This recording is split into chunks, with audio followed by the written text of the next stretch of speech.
Hey everybody, so today I'm going to be doing a review of the APC Backup UPS RS1500. Now as you can see, the front of it has two buttons, an on-off button and a display button, and right above the display button is the display itself. Pressing this button will turn on the display, showing at the top whether it is on through AC power, or it will show a battery if you unplug it. It shows you your battery percentage, the load that is being pulled on the battery, and the voltage in. Now as you can see right now, the load is incredibly high. That is because I'm running both of my shop lights that I use to light the reviews on off of this battery. Now the battery is currently plugged into a wall, so that doesn't really count right now. But these are two 500 watt lights. Now this can supply 865 watts, and I've got two 500 watts going through it. Now if you notice, if I turn off the left one here, the load goes down and the voltage goes up because there's less resistance. And I can turn it back on and the voltage will go down and the load will go up.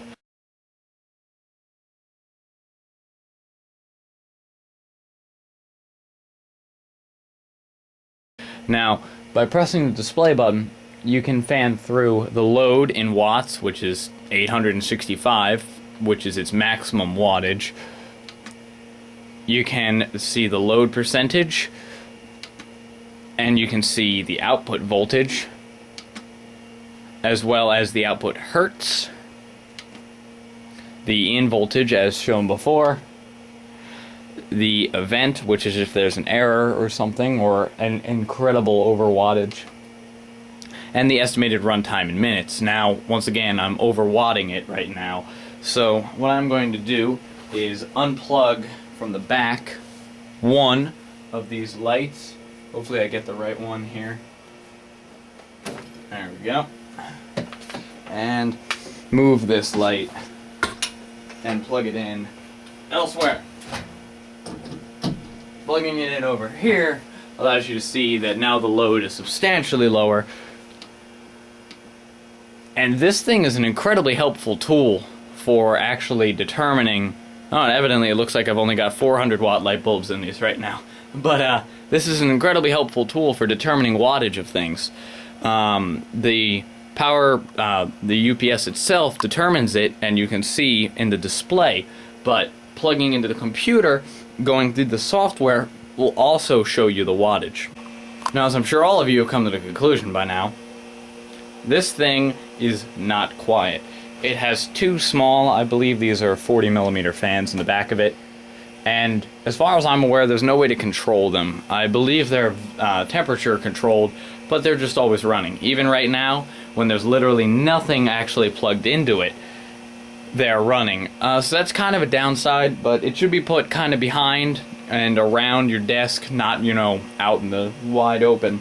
So it's not too much of a complaint, especially when you're running a computer like mine that makes quite a lot of noise anyway.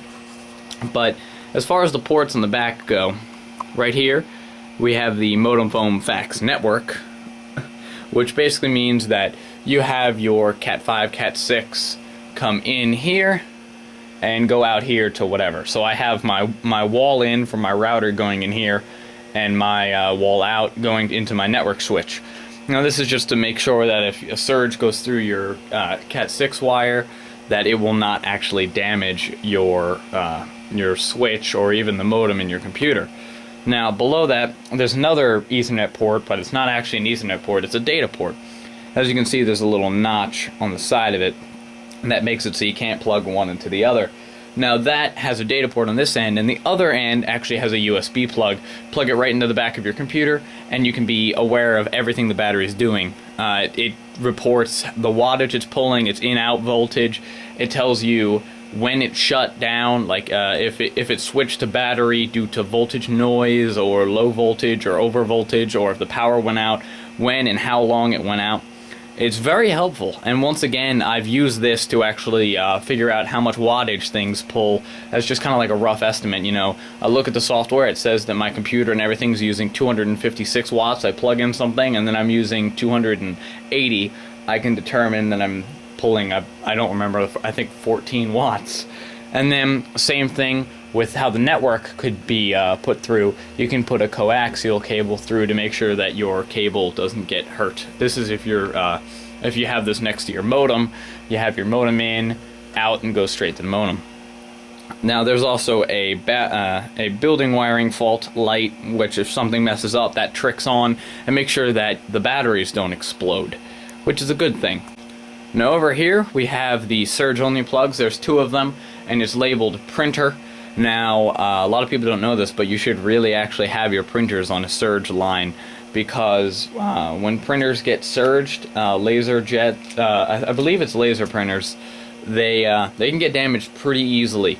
But that's besides the point. There's 2 ports right there, which are kind of evenly spaced so that you could plug in an adapter, probably an adapter in one of them, but not in both. And then there is a circuit breaker reset switch, which in case if the internal circuit breaker trips. And then below are the battery backup ports. Now there are 6 of them, 4 over here, and 2 of them that are spaced that are designed to have an AC adapter, a big fat adapter plugged into them.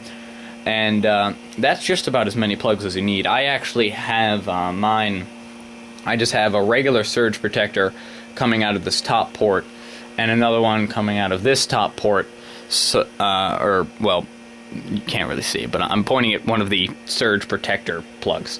So I have my surge protector extender, and then I have my battery backup extender, because this is an 865 watt battery backup, and my computer, even when I'm in game, doesn't pull nearly, not even 500 watt, and that's even pushing it. I have my computer, both my monitors, my network switch, and I believe that's it. And I have things like my speakers and such plugged in there as well, but they're on the extender. So I plug just about everything into the battery backup, and if I turn it off, like if I unplug it from the wall, it still gives me 15 or 16 minutes of battery life, which is, this isn't supposed to be the power goes out and lets you keep using your computer. This is designed so the power goes out and you have time to save and shut down, or you have time for the power to turn back on, because a lot of power outages only happen for 30 seconds or so.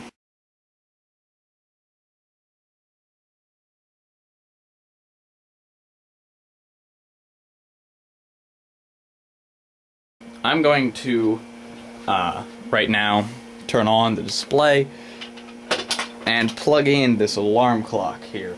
Now, obviously, the alarm clock isn't known for being the most wattage pull ever, but hey, it's something, right?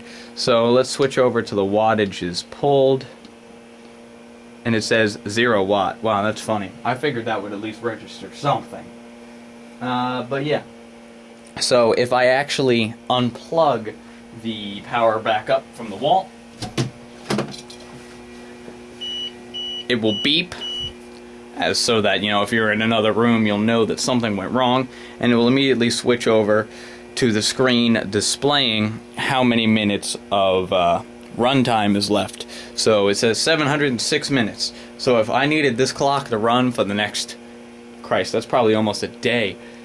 If I needed this clock to run for the next 706 minutes, this thing could pull it. Oh look, event 1, therefore meaning that the power is not being supplied. And it will constantly beep until you stop it. But yeah, so this is a really good power supply, or well, uninterruptible power supply. I got it quite a while ago and I've been using it since. It's filtered out high. We had a 145 watt or 145 volt spike, and it filtered it out perfectly. The switching time is very fast, so you don't have to worry about, while it's switching from inline to battery, your computer actually shutting off.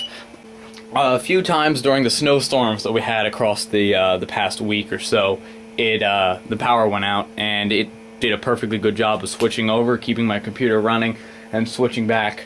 Now, we didn't have, you know, several day power outage. We had 3 to 6 second power outage. So if you're looking to power a computer, a very powerful computer even, or 2 or 3 smaller computers, this will be the thing to do it for you.